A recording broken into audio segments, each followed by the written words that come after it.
This music sounded a bit shit from upstairs and don't really sound any better now.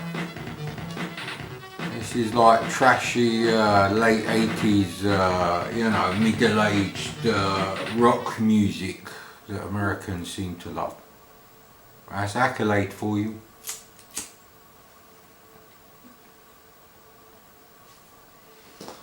Yeah, the same people who did Test Drive 2 and made a real pig's ear out of it, they also did a Formula 1 game. 3D as well, it wasn't like, you know, bitmap graphics. And people say this is actually quite good on the C64. Boy, did it take a long time to find a version that works with SD to IEC. And no, it wasn't on game-based 64. They're fucking ridiculous. Why aren't these games cracked for SD to IEC? What are people doing? There must be versions where they've been cracked properly and the protection's been removed. That's the whole point of cracking the game. If you're just going to put your shit intro on the front and leave the copy protection on the loading routines in there, then you're a fucking prick, mate. Plus that also means you can't accelerate the disk loading. Not that the 1581 is particularly faster than the 1541 in data transfer speeds.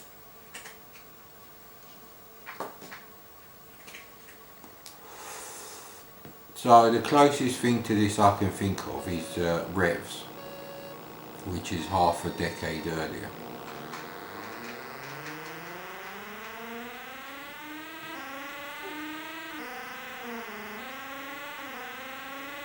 Surprisingly, the frame rate is faster than Test Drive 2 on the C64.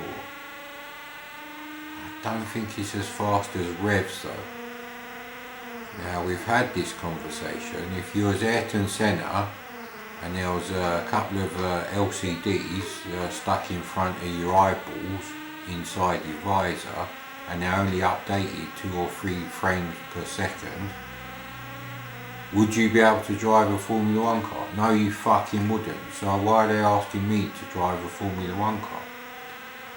However, I suppose that's not really their fault. It's not quite as fast as Turbo 64 by Limbic Systems. But the graphics that are there do actually look alright. It's a lot more interesting to look at than Revs.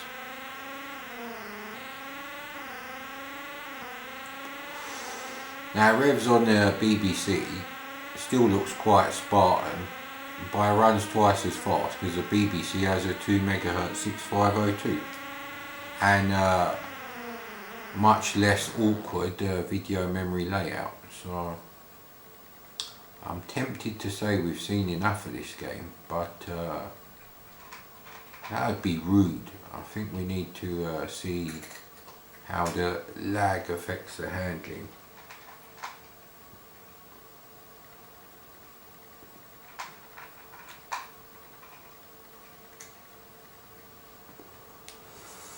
Being a multi-load game, any sense of atmosphere is ruined.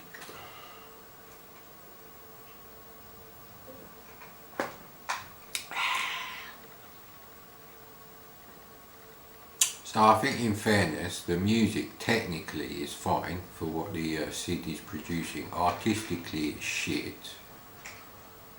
The graphics are fine, but the speed of the screen update is not.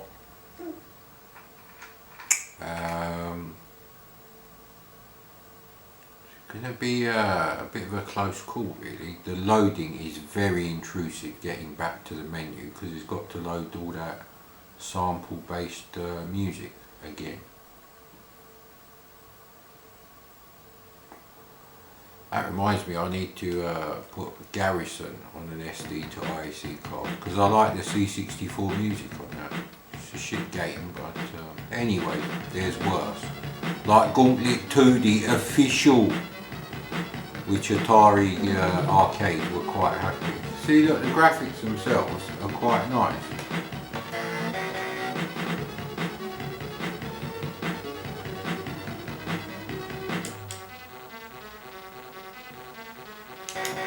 go a single race. Oh bloody hell, I didn't reduce the thing.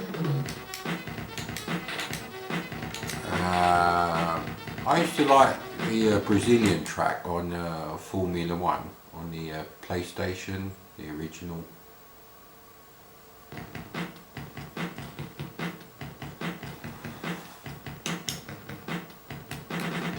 So I think it's up and down to change the cars. Please don't load. Well, luckily it must have been loading all that. So the SID playback routine is quite advanced. It's just the music is by talentless cocksuckers, really. I think the McLaren's slightly higher. 1989 or whatever, McLaren was the car to be in actually, before Williams introduced their active ride and traction control. Because Nigel Mansell famously said he just put the car in a position where the electronics would have to get him out of that position. That was the only reason why he won in the Williams. He admits he wasn't a better driver than Senna. His car did half the work. Which is funny because now the car does like 95% of the work. I'm sure you could write a computer program and stick a couple of cameras on the bonnet and a Formula 1 car that's unbeatable would be born, as long as it didn't have any Apple, Microsoft or Google code in there or Linux.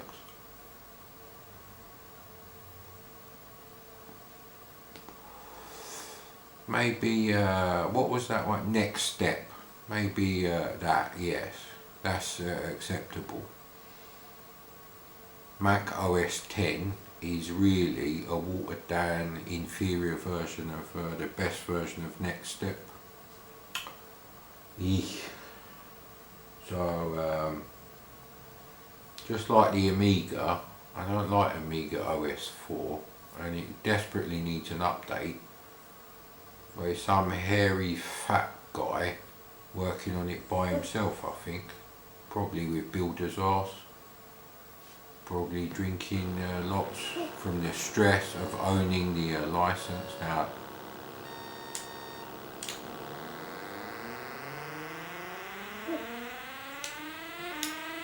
right, it's automatic gears, thank God. So it's not that far off Turbo 64 by Limbic Systems. Maybe only 1 frame a second less, but in such low frame rates that does make a difference.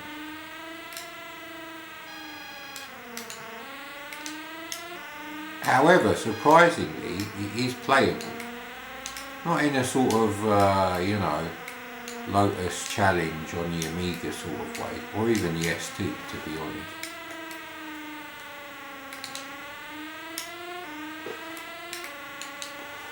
Now we're doing James Hunt driving, well, without the alcohol, just the smoking. So we'll see what James Hunt would have managed in a 1989 McLaren, 3 frames per second LCD stuck to his eyeballs, while smoking. So that's an important test, really. There's a lot of zebra crossings around. What is this, Monaco?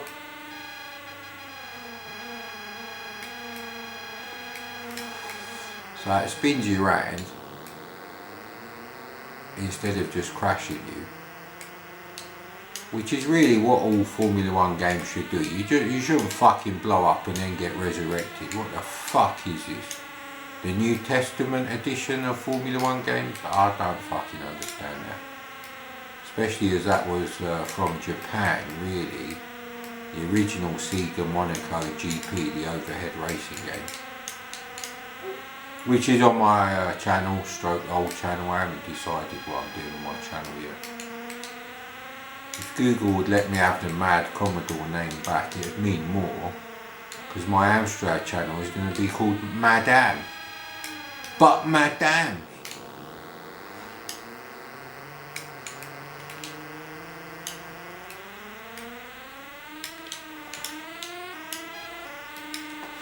Now my mate Harry Coronis famously used to drive his Citroen AX, which was a comical thing, because he was about 18 stone and 6'2", and he used to drive a Citroen AX, which is a tiny car, smaller than the original Fiat 500 possibly. But I used to drive the car with his knees, and here's me using like one finger on the joystick to qualify wherever I did qualify there. I didn't quite catch that, so I wouldn't waste my roll up, which is probably why he drove with his bloody knees. And that was on the motorway, for fuck's sake. I didn't want to get in the car with him.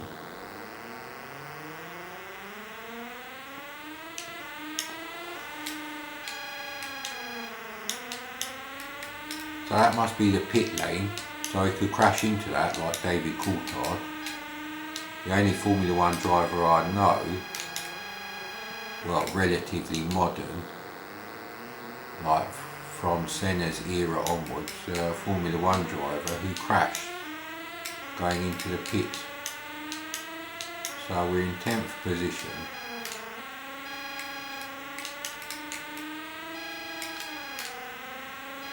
So this was a special Formula 1 race with only 10 participants. So maybe it's not F1, maybe it's like Formula Testo value, I don't know. Not seeing any other cars now. Oh, actually we are now. Good, good.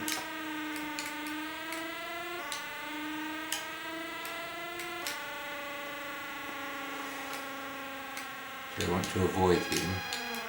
Now I slowed down specifically there, not just to not waste my roll up, but because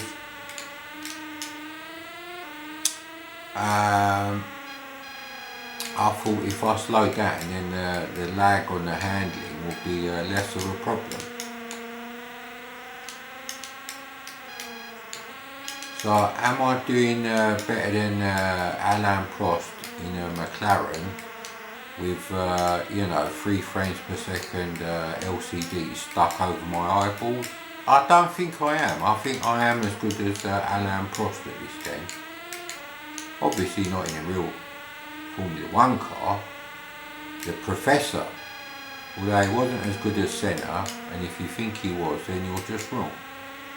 Wrong again. It's just one of my favourites. Ooh, we overcooked it there trying to overtake someone.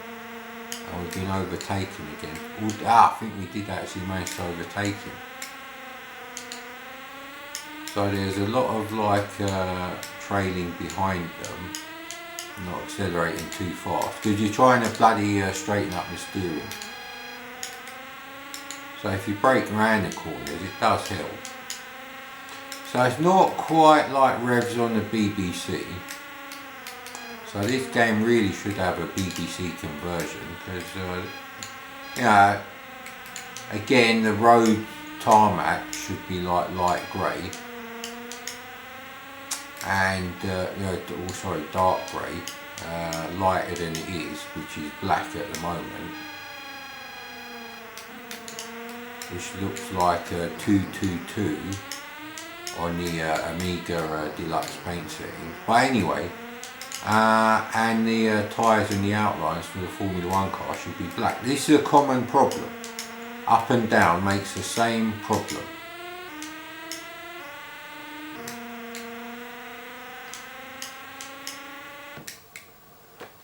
I think we lost the race there.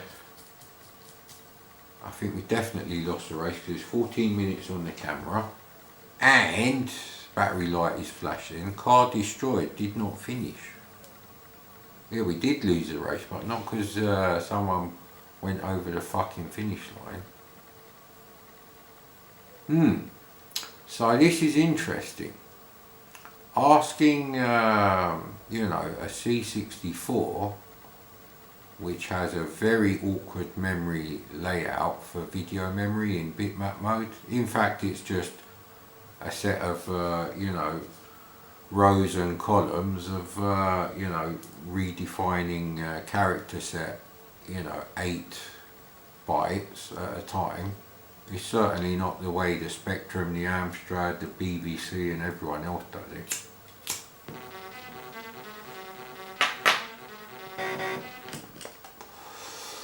But what you have to remember is when they were designing the VIC-2 in 1981, which only took them about 6 months, I think, and this also goes for the SID, Jack Tramiel told them how much silicon they could use, the size.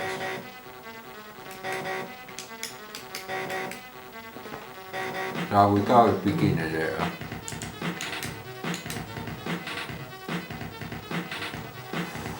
Laps 3, if we're lucky we'll make it to 3 laps this time. So I want quite an easy track. Let's try Silverstone, see if there's any men in bowler hats with umbrellas.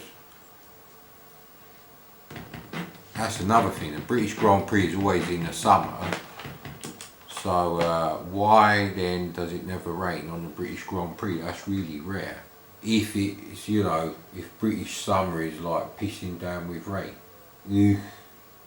That's such a cliche that's not even true.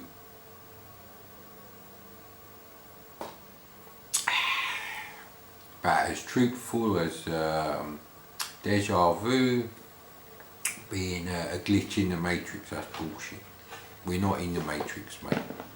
No one would design a simulator like this and have zero contact with it and just monitor it for this amount of time.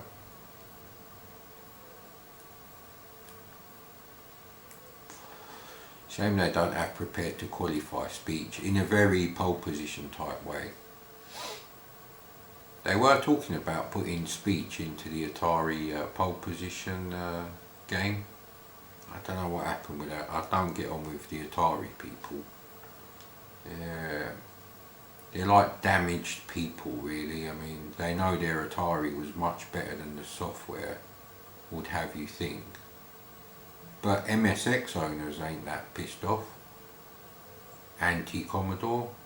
You could have a conversation with like someone who had an MSX in any country, and they wouldn't like bang on about, oh yeah, but this is better on the Atari. Usually starting with a sentence, the C64 only has 16 colour palette. Yeah, but it's very easy to get all 16 of them on the same fucking scan line, which is something you can't say for the Atari. Actually, doesn't work like that.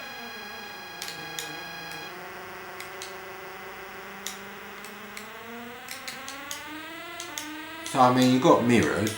Not that it matters for me, because I'm always going to be in last position, but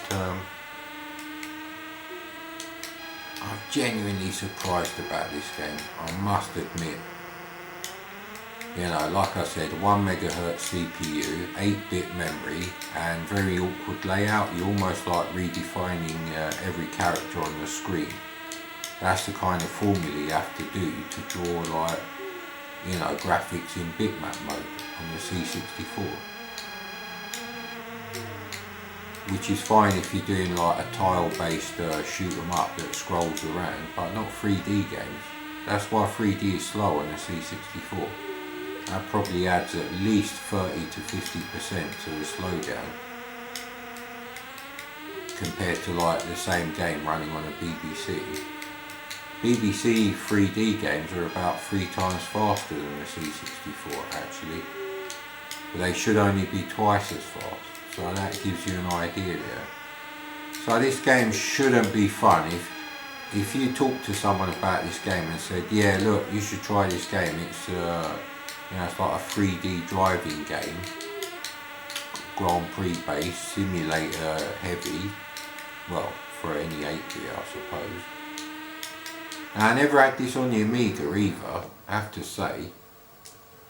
I'm curious to know if I would like it on the Amiga. It probably won't run any faster even on my Amiga 4000, 68000 or 40.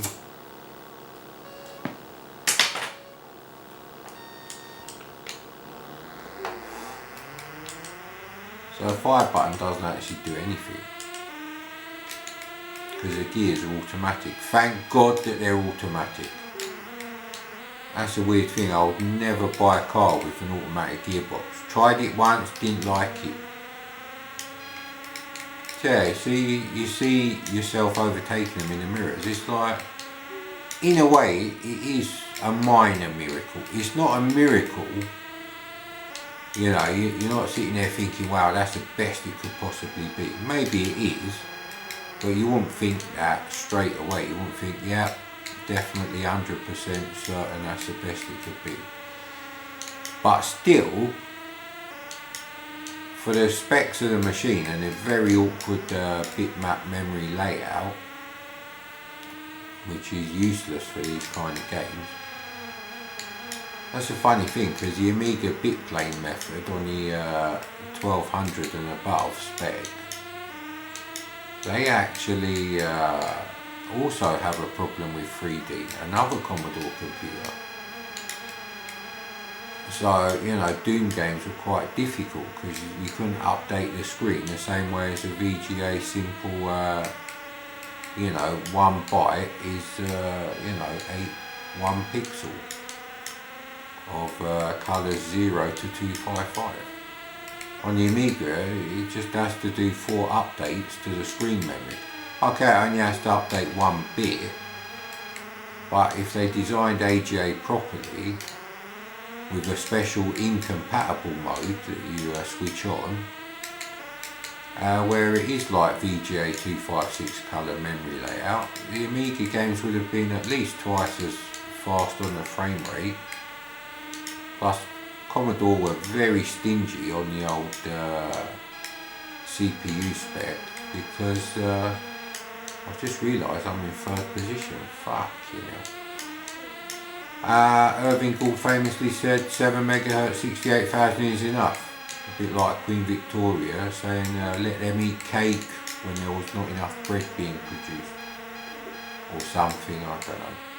Couldn't really give a shit about you, writing his $1 million checks to himself from the company every year, even though he's a knob and he didn't deserve $1. Another excessively lucky cocksucker. But here we are playing a Formula 1 game, sort of in polygons, not the cars. Yeah, minor adjustments like the colour of the tyres on the sprites versus the colour of the road tarmac, they need to be swapped round. They look a lot better. I have to go and do that now on the Paint Shop Pro. So I'm still in 3rd position. Obviously reducing the difficulty to beginner has had a positive effect. Oh crap. Shouldn't really, look. Well, he's still in 3rd position though. So who is he? Is he just a back marker unlapping himself? I was in 8th position when I started, so this is the final lap. I hope the camera lasts. Genuinely surprised that I'm enjoying this game. I don't think I put any trainer options on there. I don't think there were any either. This is how I would have played the game, with a crappy quickshot turbo, of course. Mustn't destroy the car now. I'll do a Barrichello and settle for 2nd. I'm happy with 2nd. Leave me alone. The glory of 2nd is enough for me. I'm no Schumacher.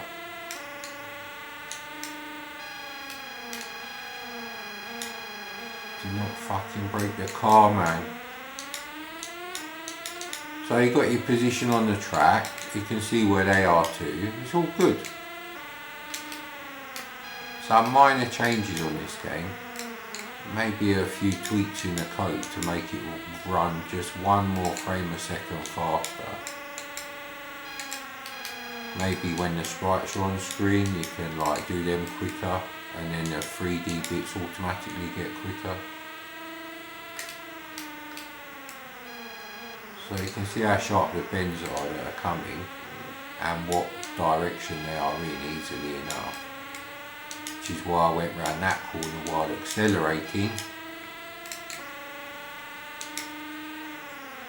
We won the Grand Prix.